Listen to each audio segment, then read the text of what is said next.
பையனை பெற்றவங்களுக்கு நான் ஒரு ஆலோசனை சொல்கிறேன். என்னென்னு கேளுங்க, என்னென்னு தெரிஞ்சுக்கோங்க. பையனை வந்து ஃபார் எக்ஸாம்பிள் 25 வயது வரைக்கும் நீங்கள் வளர்க்குறீங்க. பையனுக்கு என்ன செய்கிறீங்க, ஒரு புருஷனாக இருக்க கற்றுக் கொடுத்து வளர்க்குறீங்க. தாயும் தகப்பன் அதுக்கு முன்னாடி பார்க்கும்போது அந்த பிறந்த உடனே பார்த்த உடனே உங்களுக்கு என்ன ஒரு பாசம் பிணைப்பு பண்பு இருந்துச்சோ அதே மாதிரி பையன் எத்தனை வயசானாலும் உங்களுக்கு அதே பாசம் பிணைப்பு இருக்கும். இருக்கக்கூடாது நான் சொல்லவில்லை, இருக்கட்டும். அது வந்து உங்களுக்கு உறவு முறை, அதனால் உங்கள் இரத்த பந்தம் இருக்கலாம்.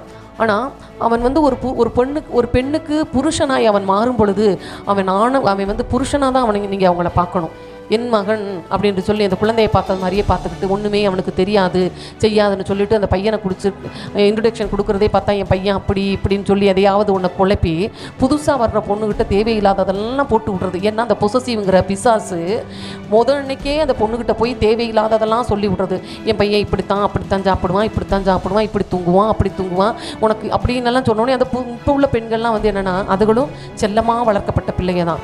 அவங்களும் வந்து இருக்குதோ இல்லையோ, ஏழையோ பணக்காரங்களோ, ஆனால் அவங்க வீட்டு காக்கைக்கு தன் குஞ்சு பொன் குஞ்சும்பாங்க. அப்படி தான் அவங்களும் வளர்த்துருப்பாங்க.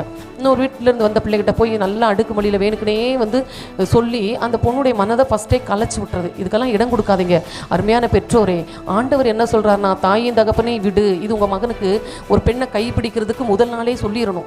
நீ இன்னைக்கு வரைக்கும் பிடிச்சிருக்கிற எல்லாத்தையுமே விட்டுரு, தாயின் தகப்பனே விடுங்கிறதுக்கு காரணம் என்னென்னா சுத்தமாக விட்டுரு. அப்படி கிடையாது. என்னன்னா அந்த பையன்கிட்ட நிறைய பொறுப்புகளை திணிச்சு வச்சுருப்பீங்க பிறந்ததுலேருந்து. இந்த சொத்து உனக்கு, அந்த சொத்து உனக்கு, இந்த ஆடு உனக்கு, இந்த மாடு உனக்கு, இந்த இந்த இந்த பொறுப்பு உனக்கு, இப்படி நிறைய சொல்லி சொல்லி சொல்லி சொல்லி அவன் மேலே ஒரு பாரத்தையே சொல்லி சொல்லி வளர்த்து வச்சுருப்பீங்க.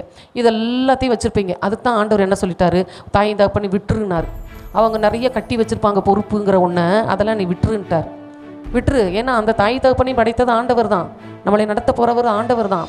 நம்மளை இறுதி வரை கைவிடாமல் இருக்கிறவர் ஆண்டவர் தான். படைத்தவர் ஒருத்தருக்கு மட்டும் இல்லை, நம்மளுடைய தாத்தா மூதாதையர்கள், நம்ம பிள்ளைங்க, நம்ம பேர பிள்ளைங்க, அடுத்து எல்லாத்துக்குமே அவர் தகப்பனாக இருக்கிறார். பரலோகத்தின் ராஜா அவர் எல்லாரையும் காக்க வல்லவராக இருக்கிறார். நமக்கு இருக்கிற தேவைகள் பொறுப்புகள் எல்லாத்தையும் நம்ம பொறுப்பை சுமக்குகிற பாரந்தாங்கி சுமை தாங்கி ஒருத்தர் இருக்கிறாரு. அவர்கிட்ட விட்டுறணும். அதனால் அடுத்து அவரால் கொடுக்கப்பட்ட பிள்ளைகள் மீது நம்மளுடைய கடமை திருமணம் முடித்து வைக்க வேண்டும். அவ்வளோதான்.